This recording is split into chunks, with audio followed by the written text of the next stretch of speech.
네, 지금부터 2022 개정 수학과 교육과정 학습 내용 적정화를 위한 전면 재검토 촉구 기자회견을 시작하도록 하겠습니다. 사교육 걱정 없는 세상을 비롯한 수학교사 모임 연합은 2022 개정 수학과 교육과정 시안이 가진 여러 가지 문제점에 대하여 공동으로 분석했고 오늘 그 기자회견을 열게 되었습니다. 2024학년도부터 본격적으로 시행되는 새 교육과정은 총론 주요 사항 확정 발표에 이어 현재는 교과의 강론 마무리 작업이 진행 중이며 올해 말 확정 고시될 예정입니다. 확정된 총론 주요 사항 중 핵심은 국가가 정하는 교육과정을 축소하고 각 학교의 특성과 요구에 맞춰 학습할 교과나 활동을 구성할 수 있는 권한을 확대하는 학교 교육과정 자율성 강화라 할 수 있겠습니다. 이는 학교 현장이 지속해서 요구해왔고 교육과정 개정 때마다 점진적으로 추진되어 왔던 방향입니다. 새 교육과정에서는 학교 교육과정 자율성을 확대하기 위해 국가가 정하는 교과 수업을 학기당 17주에서 16주로 축소하고 한 주는 학교가 자율적으로 운영할 수 있도록 하고 있습니다.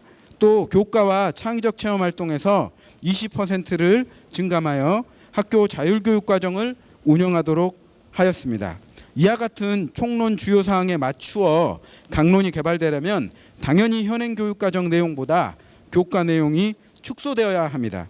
그러나 수학과 교육과정 연구진이 제시한 시안은 과거 교육과정 개정에서 내용 적정화를 위하여 삭제했던 부분들을 복원해서 학습해야 하는 내용이 오히려 늘었습니다.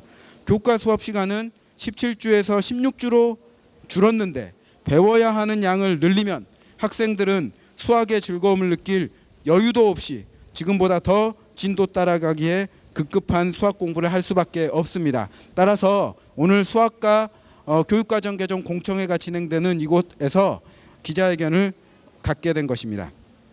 오늘 기자회견 순서는 먼저 기자회견 낭독 이후에 구호를 외치고 기자회견을 마무리하는 순서로 하겠습니다. 오늘 기자회견 낭독은 최수일 사교육 걱정 없는 세상 수학교육혁신센터장님과 이경은 전국 수학교사 모임 차기 회장님, 김성수 좋은교사운동 교육과정개정위원회 위원장님, 홍민정 사교육 걱정 없는 세상 공동대표님께서 차례로 해주시겠습니다. 그럼 기자회견문 낭독이 있겠습니다. 새 교육과정은 수포자 문제와 사교육 문제 등 현실에 대한 고려가 전혀 없는 교육과정입니다. 이것은 그간의 세 차례에 걸친 교육부의 수학교육 종합교육을 보면 이미 예견된 일입니다. 수포자 문제, 즉 정의적 영역의 성취도가 세계 최하위를 달리는 문제나 공교육의 부실로 인한 사교육 문제에 대한 해결책이 전혀 없습니다. 수포자 문제와 사교육 문제는 정규 수업과 평가 때문입니다. 그것은 교육과정과 수업과 평가의 일체화를 이루어내지 못한 교육부의 정책 실패입니다. 정규 수업과 평가에서 수학 학습 동기 유발에 실패했는데 방과 후 수학 체험 활동이나 수업과 무관한 수학 클리닉 등으로 해결하려는 것은 오판입니다. 이것은 수포자 문제나 사교육 문제를 학생 개인의 나태함이나 가정의 잘못된 교육열로 치부하기 때문입니다. 국가가 수포자 문제와 사교육 문제를 해결하려는 의지가 없고 해결할 방안도 찾지 않기 때문입니다. 교육과정의 내용만 늘리려는 이번 시도를 보면서 분량이 늘어남으로 인해 학교 수업은 더 빨리 진도 빼기 방식으로 이루어질 것이며 수학을 어려워하는 하위권 학생은 물론 수학을 좋아했던 상위권에게도 충분히 이해할 기회를 제공하지 못하는 결과를 가져올 것입니다. 새 교육과정의 내용을 면밀히 살펴본 현장 교사들은 기초학력 저하와 사교육 의존도는 더 심각해질 거라 예상합니다. 2022년 8월 수학교사 모임연합이 강북구 국회의원실과 함께 실시한 설문조사 결과에서 전체 응답교사 3,554명 중 87%인 3,068명의 교사가 새 교육과정이 사교육 문제 의존 문제에 도움이 전혀 안 된다고 응답했고 2,708명인 77%의 교사가 새 교육과정이 기초학력 저하 문제에 도움이 안 된다고 응답했습니다. 수포자 문제는 사회적인 문제 이전에 수학과 교육 과정의 문제입니다. 교육 과정은 수업과 평가를 좌우하기 때문입니다. 가르칠 현장 교사들이 새 교육 과정으로는 지금 우리나라 수학 교육의 최대 현안인 기초학력 저하, 즉 수포자 문제와 사교육 문제를 해결할 수 없다고 판단하고 있습니다. 수포자를 양산하는 원인이 오롯이 수학과 교육 과정으로부터 시작된 일입니다. 적절한 양으로 충분히 이해시킬 수 있는 현장 여건을 만들어 수학을 수학답게 가르칠 수 있는 환경을 빼앗은 채 무슨 수로 수포자 문제와 사교육 문제를 해결할 수 있겠습니까? 현장 교사들은 단순히 내용을 줄이는 것으로 수포자 문제를 해결하려는 것은 아닙니다. 적정한 내용을 깊이 있게 가르치자는 것입니다.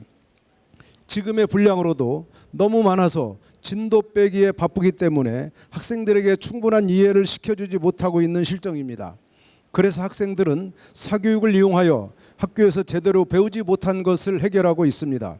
학교가 제때 차근차근 가르쳐주지 않는다는 것을 반복 경험한 후로 선행학습 열풍이 불었습니다. 선행학습 열풍도 그 원인은 교육과정과 학교의 정규 수업이 제공한 것입니다. 이런 면에서 수포자 문제의 시작은 평가가 아니라 교육과정입니다. 그동안 교육부와 수학계는 평가만이 수학 수포자 문제의 원인인 양 둘러대고 교육과정 변화에 대해서는 도의시해왔습니다. 이번 수학과 교육과정에서는 이전에도 그랬던 것처럼 총론과 형식적으로만 연계하여 총론과 수학과의 강론 사이에는 괴리가 심각합니다. 총론과 연계한 부분은 문서체제, 교과 역량 정비, 디지털 소양 함양 방안 모색 정도입니다. 이 외에도 학교 교육과정 자율성 강화, 학습량 적정화, 모두를 위한 교육, 기초학력 강화 등의 총론 방향에 부응하는 실천 내용을 발견하기 어렵습니다. 오히려 총론에 역행하여 행렬, 공간 벡터, 모비율의 추정 등 이전에 삭제한 내용을 모두 복원하려고 시도하고 있습니다. 학생의 삶과 성장을 지원하는 교수학습 방안 모색을 이번 시안에서도 설명하고 있습니다. 이를 위해 학생 주도적 수학학습을 위한 교수학습 방법과 개별 맞춤형 수학 교수학습 방법, 그리고 과정을 중시하는 평가 방향과 방법을 제시한 것은 이번 교육과정뿐만 아닙니다. 그런데도 불구하고 학교 현장에 학생의 삶과 성장을 지원하는 교수학습 방안이 전혀 구현되지 못하고 있습니다. 교육과정 문서는 문서로서의 책임만 있는 게 아니라 이를 실행할 방안도 제시되어야 합니다. 교육과정 문서가 탁상공론에 그치지 않으려면 학교 현장의 수업과 평가의 일체화를 위한 여러 장치가 교육과정 문서 자체에 포함되어 있어야 합니다. 그래야 교육과정 개정이 의미가 있습니다. 몇 년을 주기로 논의되는 이런 논의가 허송세월이 되지 않으려면 그 실행력을 담보해야 합니다. 교육과정이 개정되어도 학교 현장은 변화가 없고 가르칠 내용 중심의 논의만 이루어지는 소모적인 개정은 이제 그만둘 때가 되었습니다. 이번 시안에서는 중학교 1에서 3학년군의 성취 기준은 총 60개로 학기당 평균 10개이며 고1 공통수학 성취 기준은 39개, 고등학교 일반 선택 과목 중 대수는 18개, 미적분 원은 20개, 확률과 통계는 17개입니다. 고등학교 수학 교실이 붕괴된 이유를 짐작할 수 있을 것입니다. 교육 과정이 원인입니다. 우리나라 교육 과정에서 성취 기준의 개수만 보더라도 중학교와 고등학교가 학습량에서 차이가 있음을 알 수 있었습니다. 고등학생이 되면 중학교 때보다 수학 내용이 2배 이상 어려워지는데도 불구하고 배워야 할 내용마저도 2배나 많아집니다. 고등학생이 되면 중학교 때보다 4배 이상으로 많은 수학 공부를 해야 합니다. 이게 가능한 일인지 정말 궁금합니다. 고1 공통과정 성취 기준은 지금의 절반으로 줄여야 하는 판국입니다. 이런 상황인데도 거기에 행렬을 억지로 구겨 넣으면서 성취 기준 개수를 줄인다는 것이 기존 성취 기준을 삭제하는 것이 아니라 합치기를 하고 있습니다. 다음 표에서 보면 고1에서 6개의 성취 기준이 졸지에 3개로 줄었다는 것을 알 수 있습니다. 수학 교사들이 학습할 시간에 비해 학습량이 과중하다고 판단하는 이유는 현재 교육과정은 그대로 두고 과거 개정에서 학습 내용 적정화로 삭제됐던 내용을 다시 추가했기 때문입니다. 디지털 소양 함양을 명분으로 행렬을 추가한다면 2009 개정 교육과정에서 삭제되기 전 위치인 선택 과목으로 들어가는 것이 타당합니다.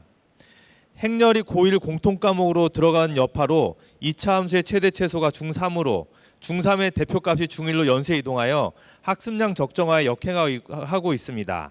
행렬을 선택 과목인 경제수학이나 인공지능 수학으로 편성하고 하위 학년으로 내려간 대표값과 2차 함수의 최대 최소를 원상 복구시켜야 합니다.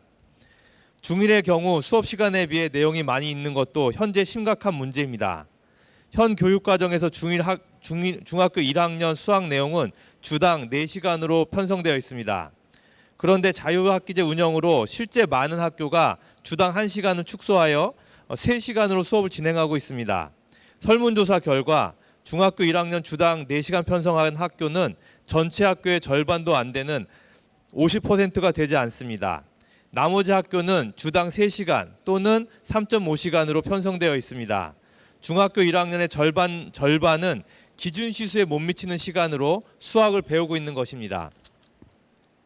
중1은 전환기로서 초등학교보다 수학이 어려워지고 수포자가 폭증하는 시기인데도 새 교육과정이 이러한 문제를 해결하기는커녕 더 부추기고 있습니다.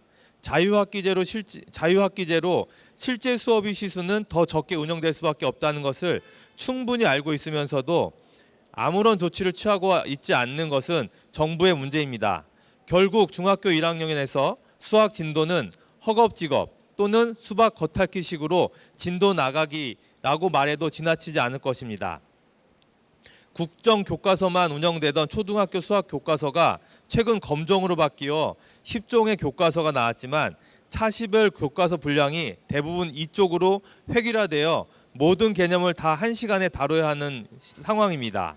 이렇게 되면 학생들의 배움이 충분하지 못한 상태에서 무리하게 점프하거나 마무리하는 경우가 발생합니다. 중고등학교 수학 교과서와 같이 차시별 쪽수 제한을 과감하게 풀어줘야 합니다. 교과서 문제라고 외면할 것이 아니라 교육과정에서 충분히 논의하지 않으면 안 됩니다. 또한 초등학교 수학 익힘책을 보면 일부 문제의 수준이 교과서보다 현저하게 높아서 교육과정에서 다루지 않은 문제를 사용해야 합니다. 이런 문제는 사교육에 성행하는 심화 문제집과 비슷해서 학생들을 사교육으로 유인하는 원인이 되기도 합니다. 수학 익힘책의 문제 수준을 검정 과정에서 철저히 걸러내고 규정을 만들어야 하겠습니다. 이상의 여러 문제점을 해결하기 위한 우리의 요구사항을 다음과 같이 5가지로 정리합니다. 우리의 요구 하나, 충분한 현장 실험 후 교육과정을 다시 개정하십시오. 당장 2023년부터 새 교육과정 연구에 착수하십시오. 그리고 연구 책임자는 교수가 아닌 현장 교사로 세워주십시오. 둘, 중1 자유학기제 운영 상시화에 따라 최소 0.5단위를 축소해야 합니다. 셋, 고1 공통수학 41개 성취 기준을 절반으로 축소하고 중1 대표값과 중3 2차 함수 최소는 원상복귀 시키십시오. 넷, 행렬은 경제수학과 인공지능 수학에서 충분히 지도하고 공통수학에 넣는 것은 취소하십시오. 다섯, 교육과정과 일체화된 교과서 검정 기준을 만들어 학생 주도적 수학 학습과 과정을 중시하는 평가를 실현하십시오. 2022년 10월 7일 사교육 걱정 없는 세상 전국 수학교사 모임 수학교육정책팀 좋은교사운동. 네, 기자회견문 낭독이 있었습니다. 그러면 구호를 제창할 텐데요. 제가 수포자 폭증 우려된다. 교육과정 전면 재검토하라 하면 재검토하라를 후창해 주시면 감사하겠습니다. 수포자 폭증 우려된다. 교육과정 개정 전면 재검토하라. 사교육 폭증 우려된다. 교육과정 개정 전면 재검토하라. 네, 이상으로 기자회견을 마치도록 하겠습니다. 감사합니다.